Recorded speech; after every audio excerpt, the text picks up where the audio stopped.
পোলা হুম, এক মায়ের খুব ভালোবাসে, হুম, দুনিয়ায় আর কিছু চায় না মায়া ছাড়া। আচ্ছা। কিন্তু মায়া পোলাডারে পছন্দ করে না। ওহো। অনেক চেষ্টার পর মায়া সে পোলাডারে কইল যে ঠিক আছে, হ্যাঁ, আমি তোমারে ভালোবাসতে পারি, হ্যাঁ। আমার একটা জিনিস এনে দিতে হবে। কি রে?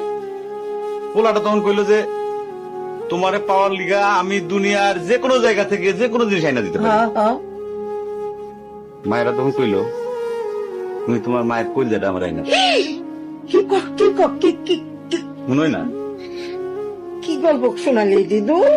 পোলা তখন দৌড়াইতে দৌড়াইতে তার মায়ের কাছে গেল, হ্যাঁ, মারে যা কইল হ্যাঁ, মা আমি একটা মায়েরে ভালোবাসছি, আমি তারে ছাড়া বাঁচুনি, হ্যাঁ।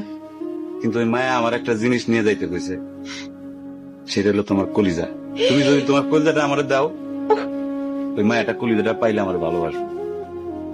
মা তখন কইল তুই আমার একমাত্র বুকের ধন, তোর সুখের জন্য আমি সবকিছু করতে পারবো।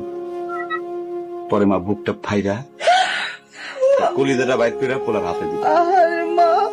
পোলাটা কলিজাটা হাতে পাইয়া যে কি খুশি, মা দৌড়াইতেছে দৌড়াইতেছে দৌড়াইতেছে, দৌড়াইতে দৌড়াইতে হঠাৎ রাস্তার মধ্যে উষ্টা খাইয়া